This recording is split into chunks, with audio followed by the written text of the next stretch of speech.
আসসালামু আলাইকুম। সম্প্রতি ঢাকা স্টক এক্সচেঞ্জকে বেক্সিমকো বলেছে যে তাদের কোনো কোম্পানি লে-অফে যায়নি। বিভিন্ন পত্রিকা ও সংবাদ মাধ্যমে প্রকাশিত খবর, তৈরি পোশাক রপ্তানির ক্রয়াদেশ না থাকা ও কাঁচামাল আমদানির জন্য ঋণপত্র খুলতে না পারায় 15ই ডিসেম্বর থেকে বেক্সিমকো ইন্ডাস্ট্রিয়াল পার্কের 16টি কারখানা লে-অফ বা বন্ধ ঘোষণা করেছে বেক্সিমকো গ্রুপ কর্তৃপক্ষ।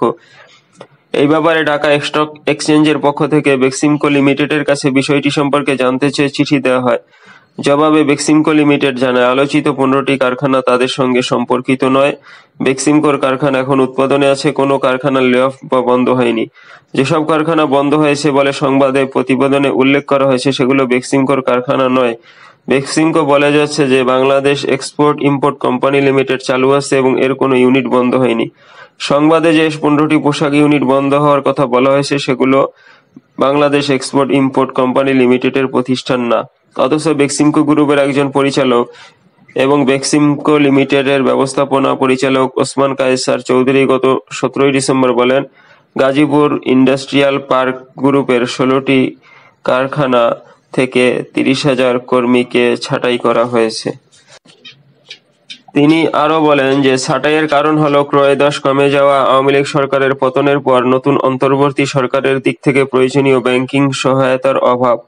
কায়সার চৌধুরী আরও বলেন, নিয়ম অনুযায়ী ছাঁটাই হওয়া কর্মীরা 45 দিনের জন্য তাদের মূল বেতন এবং ভাতার অর্ধেক পাবেন।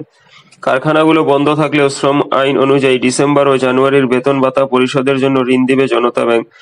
বেক্সিমকো গ্রুপের এসব কারখানায় কাজ করেন প্রায় 30,000 শ্রমিক। ঢাকা ও চট্টগ্রাম স্টক এক্সচেঞ্জে তালিকাভুক্ত বেক্সিমকো লিমিটেড বেক্সিমকো গ্রুপের বৃহত্তম প্রতিষ্ঠান। এটি textile, PPE, ceramic, ICT, real estate, সামুদ্রিক খাদ্য এবং পণ্য ব্যবসা সহ বিভিন্ন খাতে ব্যবসায়িক কার্যক্রম পরিচালনা করে। টেক্সটাইল বিভাগ বেক্সিমকোর সবচেয়ে বড়। এই বিভাগ আভ্যন্তরীণ এবং রপ্তানি বাজারের জন্য পুরুষ, নারী ও শিশুদের সুতি ও পলেস্টারের পোশাক তৈরির একটি সম্পূর্ণ সমন্বিত প্রস্তুতকারক প্রতিষ্ঠান। উল্লেখ্য, ছাঁটাই হওয়া কর্মীরা গ্রুপের গাজীপুর শিল্প পার্কের মোট কর্মীর 75%। এর ফলে বর্তমানে বেক্সিমকো লিমিটেডের টেক্সটাইল ও পিপিই বিভাগে 10,000 কর্মী কর্মরত আছেন। বেক্সিমকো ঢাকা স্টক এক্সচেঞ্জকে যা বলেছে তা আমাদের জন্য আসলে রহস্যাবৃত। আশা করি শীঘ্রই রহস্য উন্মোচন হবে এবং রহস্য উন্মোচন হয়ে বেক্সিমকো আবার চালু হবে এবং বেক্সিমকোর লে-অফে যাওয়া প্রতিষ্ঠানের কর্মকর্তা ও কর্মচারীরা তাদের স্বাভাবিক কর্মক্ষেত্র আবার ফিরে পাবেন। আজ এই পর্যন্ত। এই ভিডিওটিতে লাইক দিন, শেয়ার করুন এবং এরকম ভিডিও আরও পেতে চাইলে চ্যানেলটি সাবস্ক্রাইব করে আমাদের সাথে থাকুন। আল্লাহ হাফেজ।